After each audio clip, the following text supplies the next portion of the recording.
Bon alors là je suis en direct, petite interview pour Yannou.net avec les deux vainqueurs, ou presque les deux vainqueurs. Bon Momo, qu'est-ce que tu penses de cette course, ce trail? Bah déjà original, puis c'est vrai que toute la partie carrière, ça et cailloux, c'est vrai que c'est pas facile. C'est là qu'on se rend compte que quand tu n'es pas habitué, que tu n'es pas un spécialiste du trail, tu as une pause de pied, c'est-à-dire que les appuis, c'est totalement différent quoi. Ça n'a rien à voir avec ce qu'on connaît dans le milieu du cross, de la course sur route, c'est complètement différent quoi.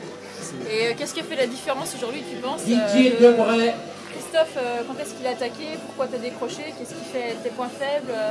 C'est quand je suis arrivé sur la partie difficile, c'est-à-dire les cailloux, c'est que lui il est technique, moi je ne le suis pas.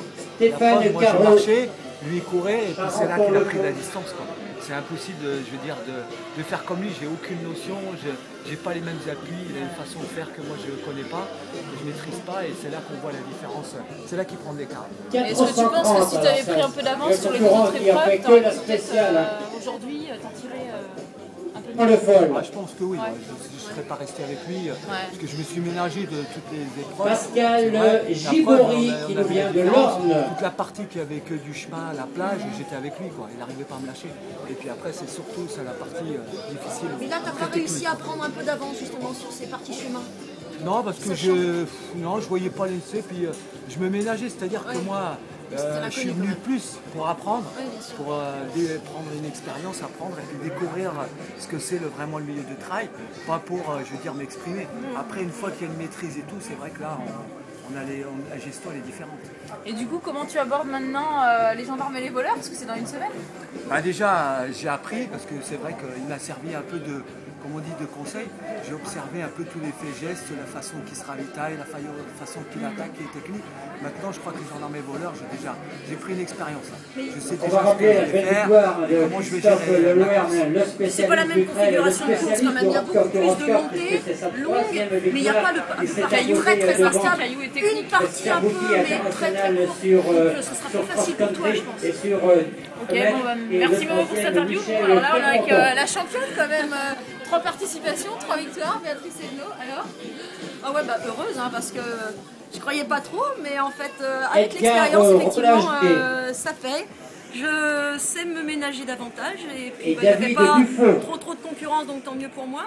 Les parties techniques, moi j'aime bien, mais j'ai toujours aimé, venant du cross, je crois que c'était mes points forts. J'ai toujours aimé passer dans les parties difficiles, boueuses, caillouteuses. Moi alors soit c'est parce que j'ai une bonne vision, une bonne lecture du terrain, j'anticipe assez. C'est une vision périphérique parce qu'on ne fixe pas le caillou, la pose de pied. On l'a vu sans la fixer, quoi. Ouais, je pense que c'est vraiment une vision périphérique. Et moi, ça m'avantage et je gagne toujours du temps là-dessus. Moi, je pense en te voyant courir et en t'ayant vu courir sur les crosses, et c'est facile, super technique, économique. Et c'est facile parce que je sais que là, ça va tenir. Je sais qu'à côté, il ne faut pas prendre. Et je le réfléchis pas, ça. Et ça m'a fait marrer en repensant, en passant dans ces passages-là, à un moment, ce qu'il disait, qu'il faisait des maths quand il passait dans les cailloux. Et là j'y ai repensé tout à l'heure et j'ai dit, moi aussi, je fais des maths, C'est combien ce match là? J'ai pas écouté la fin là. D'accord. J'ai fait donc on a fait quoi 17, toi t'as fait 15 hier, moi 17. En nuit j'ai fait 22. Alors Hervé Massé qui nous vient de Gibien. On est moins nombreux. Mais ouais super, je ne pensais pas faire ça. J'ai bien fait de rester et puis des fois il faut laisser la raison un peu au placard et dire allez j'ai envie, je le fais. Dominique Maros. Ouais, c'est bien le sang de Dominique Maros. C'est ça qui parle je pense et puis partant raisonnable, même si on n'a pas trop d'entraînement, si on ne se met pas dans le rouge musculairement, ça tient. Et après, c'est pas pire. Et effectivement, c'est pas pire, on est vraiment en endurance fondamentale et si on se ravitaille bien, la limite, c'est nos limites puisqu'on est en aisance respiratoire. On marche avec l'oxygène de l'air, avec les aliments qu'on prend.